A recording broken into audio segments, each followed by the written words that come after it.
आपने nuclear bomb सुना होगा, केमिकल बॉम्ब सुना होगा, मानव बम सुना होगा, लेकिन क्या वाटर बम भी सुना है? पानी का बम। जी हां, पानी का एक बम चीन भारत के लिए तैयार कर रहा है। दुनिया का सबसे बड़ा डैम चीन ब्रह्मपुत्र नदी के ऊपर तिब्बत में बना रहा है। मतलब तिब्बत जो एक अलग देश है, संप्रभु राष्ट्र था, उसके ऊपर कब्जा करके जो चीन बैठा है, अब वहां दुनिया का सबसे बड़ा बांध बनाने की तैयारी, मतलब काम शुरू कर दिया है चीन ने। बहुत बड़ा ये प्रोजेक्ट है, मतलब ट्रिलियंस ऑफ डॉलर का ये प्रोजेक्ट बनाया जा रहा है। भारत के लिए वाटर बम क्यों है, उसके विषय में बात करेंगे, क्योंकि जितना पानी चीन स्टोर करेगा, कितना पानी आगे भेजेगा, कितना नहीं भेजेगा, अगर भारत और चीन के बीच कल को कुछ सैन्य गतिविधि होती है, उसके बाद इस पानी का इस्तेमाल कैसे चीन करेगा, इन सारे विषयों पर आज हम चर्चा करेंगे एक एक कर। क्या कितना बड़ा ये डैम है, कितना खर्चा आएगा, भारत के लिए नुकसानदायक ये क्यों है और क्या इसका असर पड़ेगा, चीन का बांध क्या है, जल बम क्यों इसे कहा जा रहा है, भारत की रणनीति इसके खिलाफ क्या होगी, चीन का मकसद इसमें क्या है, क्षेत्रीय प्रभाव क्या होगा और भविष्य का रास्ता कैसे भारत निकाल पाएगा, एक एक कर सब पर बात करेंगे। देखिए, चीन ने ब्रह्मपुत्र नदी, तिब्बत में इसे यारलुंग जंगबो के नाम से जाना जाता है, भारत में ब्रह्मपुत्र के नाम पर से जाना जाता है। दुनिया का सबसे बड़ा बांध बनाने की शुरुआत कर दी है निगयेची तिब्बत हिमालय की ग्रेट बेंड में, जहां ब्रह्मपुत्र यू आकार में मोड़ लेती है। अभी जो पिछली तस्वीर मैंने आपको दिखाई थी उसमें किस तरीके से यू आकार जो ले रही थी ब्रह्मपुत्र नदी, वहीं उसी पर यह बांध बनाने की तैयारी है। अरुणाचल प्रदेश में यू आकार का मोड़ लेती है और अरुणाचल प्रदेश में वो आती है, जिस अरुणाचल प्रदेश को चीन अपना हिस्सा बताता है। इसमें लागत आएगी 167.8 बिलियन डॉलर, मतलब 1.2 ट्रिलियन युआन, और जो 3 गॉर्जस डैम 26 बिलियन यूएसडी से 6 गुना ज्यादा है, जो इसका पिछला पहला डैम है और दूसरा 3 गॉर्जस डैम। बिजली उत्पादन कितना करेगा? 300 बिलियन किलोवाट प्रति घंटा सालाना के हिसाब से ये बिजली देगी, और जो ये 3 गॉर्जेस इसका डैम है वो 88.2 बिलियन किलोवाट से 3 गुना ज्यादा, 30 करोड़ लोगों को लगभग ये बिजली देगी। 4 से 6 टनल इसमें बनाई जाएंगी, 20 किलोमीटर लंबी होंगी, 50% प्रवाह रोक लेगा चीन। 2000 क्यूबिक मीटर प्रति सेकंड के हिसाब से पानी चीन रोकेगा। ऑटोमेटेड सिस्टम जो एआई और सैटेलाइट नियंत्रित जल प्रबंधन है। 19 जुलाई को इसका शुरुआत इसकी कर दी गई, जो चीन के प्रधानमंत्री ली कियांग ने ग्राउंड ब्रेकिंग सेरेमनी वहां की। चीन का दावा है कि यह बांध स्वच्छ ऊर्जा, जलवायु और चीन परिवर्तन और रोकथाम, मतलब आपदा प्रबंधन में, जलवायु परियोजना में जो परिवर्तन की रोकथाम है, उसके लिए निचले देशों को नुकसान नहीं करेगा। मतलब जिस तरीके से भारत है, तिब्बत है, बांग्लादेश है, इन देशों को नुकसान नहीं करेगा, ऐसा चीन का दावा है। चीन का 167 बिलियन का बांध भारत और बांग्लादेश के लिए जल संकट और बाढ़ का खतरा बन सकता है। यह बांध चीन की बेल्ट एंड रोड इनिशिएटिव, जो BRI का जो प्रोजेक्ट है 75 देशों से ज्यादा में जो चल रहा है, उसका हिस्सा है, जो तिब्बत को सिंजियांग और CPEC से जोड़ेगा। जो तिब्बत को सिंजियांग और जो China Pakistan economic corridor Pakistan बना रहा है उससे जोड़ेगा, उसका ही ये एक हिस्सा है। भारत के लिए खतरा क्यों है, भारत के लिए जल बम ये क्यों है? अरुणाचल प्रदेश के मुख्यमंत्री पेमा खांडू ने यह कहा, यह बांध एक टिकिंग वाटर बम है, चीन पर भरोसा नहीं है, यह हमारी जनजाति, कृषि और आजीविका के लिए बहुत बड़ा खतरा है। बीजेपी सांसद तपीर गांव ने कहा कि चीन का जल बम अरुणाचल और असम को डुबा सकता है। ब्रह्मपुत्र का 30 से 35% पानी तिब्बत से आता है।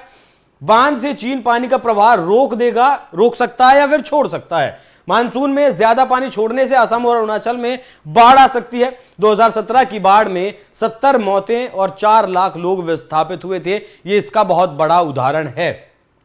गर्मी के मौसम में पानी अगर रोक लेगा चीन, तो फिर कृषि, मछली पालन और पेयजल पर बड़ा संकट खड़ा हो सकता है। युद्ध की स्थिति में अगर चीन बांध से पानी छोड़कर LAC क्षेत्रों में जो देपसांग है, DBO है, अभी मैंने आपको बताया भी था किस तरीके से भारत ने यह देपसांग DBO को जोड़ने के लिए एक वैकल्पिक सड़क बनाई, 130 किलोमीटर लंबी है। इस सड़क की खासियत यह है कि यह सड़क चीन की पहुंच से बाहर है। चीन इस सड़क को सैटेलाइट से, जमीन से नहीं देख सकता है, लेकिन यह बाढ़ का पानी उस स्थिति में उस सड़क को भी खराब कर सकता है, जिससे सेना की तैनाती प्रभावित होगी और आने जाने में सेना को बहुत दिक्कत होगी। तिब्बत पॉलिसी, चीन बांध से बाढ़ और सूखे को हथियार की तरह इस्तेमाल चीन कर सकता है। मतलब ठीक वैसे ही लगा लीजिए जिस तरीके से भारत ने इंडस वाटर ट्रीटी बंद की पाकिस्तान के लिए, और सिंधु नदी का जो पानी है भारत ने वो पूरी तरीके से रोक लिया है। भारत फिलहाल डेटा भी नहीं देता है कि कितना पानी जाएगा पाकिस्तान, कितना नहीं जाएगा। वही स्थिति फिलहाल चीन भारत के साथ करना चाहता है। हिमालय की जो परिस्थिति है, ये बांध विश्व की सबसे नाजुक, ये बहुत जरूरी चीज है, इस पर गौर करिएगा, ये बांध विश्व की सबसे नाजुक और जैव विविधता को नष्ट करेगा। क्यों करेगा?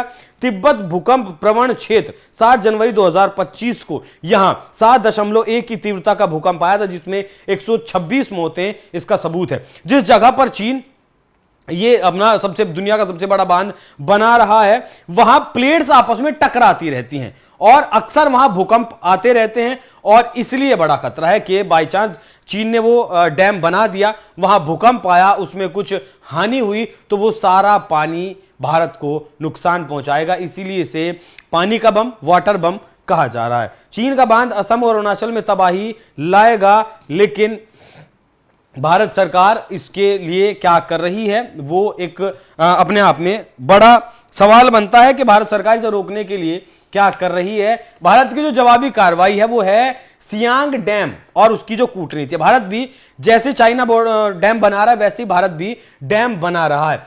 सियांग अपर मल्टीपर्पज प्रोजेक्ट इसे नाम दिया गया है। अरुणाचल प्रदेश में सियांग नदी, ब्रह्मपुत्र की जो सहायक नदी है, उस पर यह डैम बनाया जा रहा है। इसकी लागत $50 बिलियन, लगभग 4 लाख करोड़ रुपए।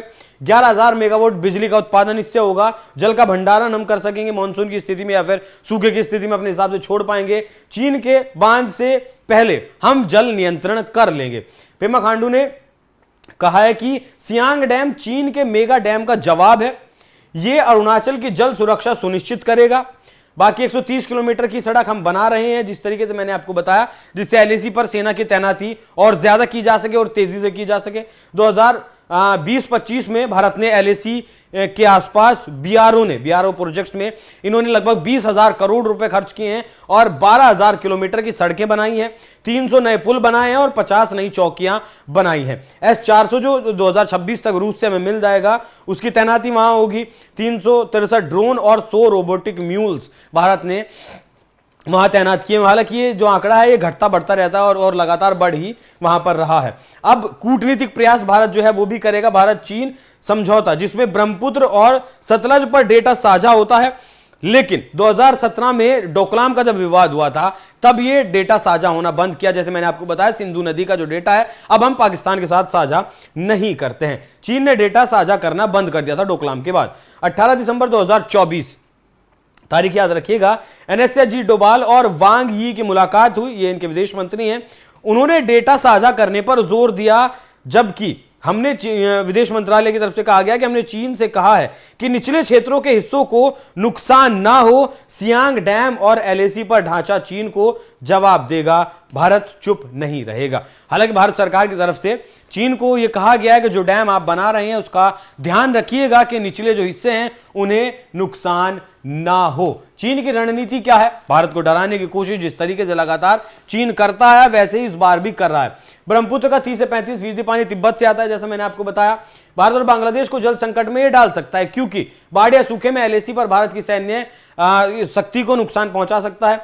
सीपीईसी और तिब्बत, यह बांध सिंजियांग और सीपीईसी जो $62 बिलियन का इसका प्रोजेक्ट है, पाकिस्तान में चल रहा है, को बिजली देगा।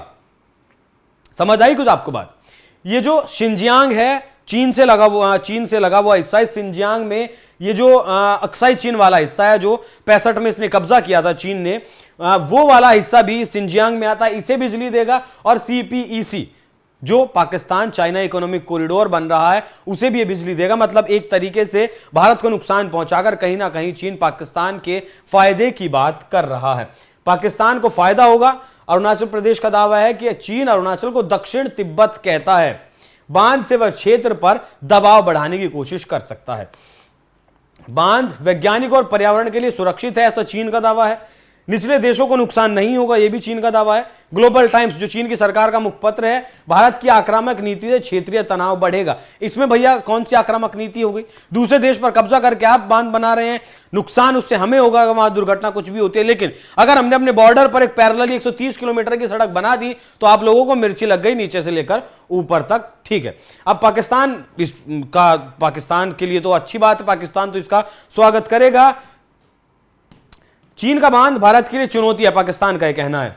चीन का बांध भारत को परेशान करेगा लेकिन सीपीईसी को फायदा है, यह कहना है पाकिस्तान का।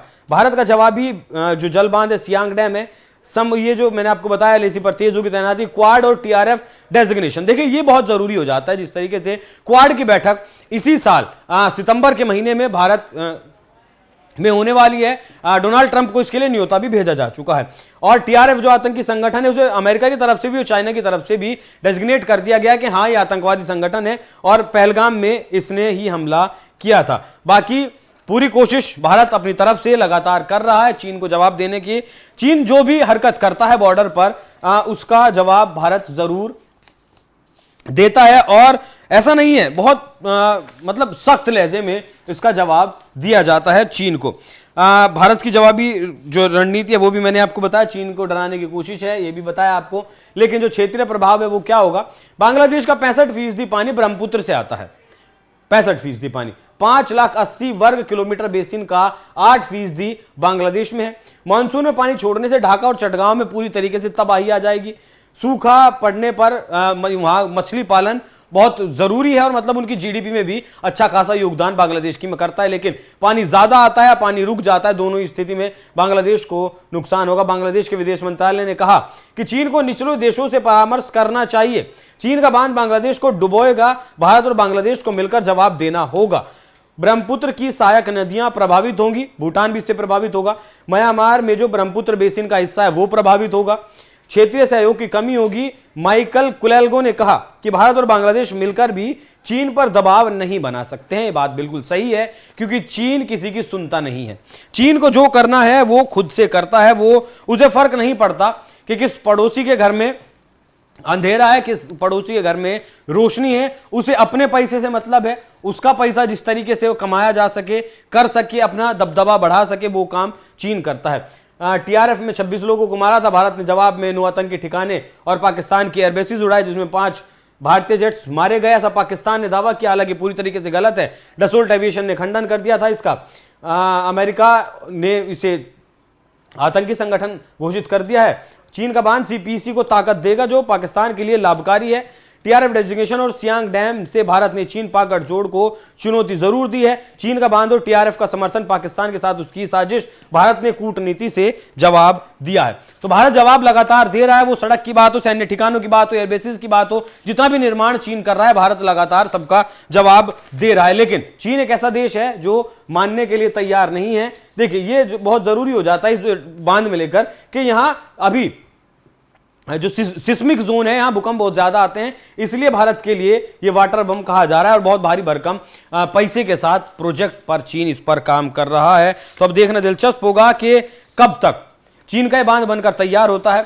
भारत का जो डैम है सियांग डैम, वो कब तक पूरा होता है, कब तक ऑपरेशनल होता है और क्या वाकई में चीन, आप अपनी राय जरूर बताइएगा कि क्या वाकई में चीन इस डैम को एक वाटर बम के रूप में भारत के खिलाफ इस्तेमाल कर सकता है अगर सैन्य गतिविधि में भारत और चाइना जाते हैं। नमस्कार।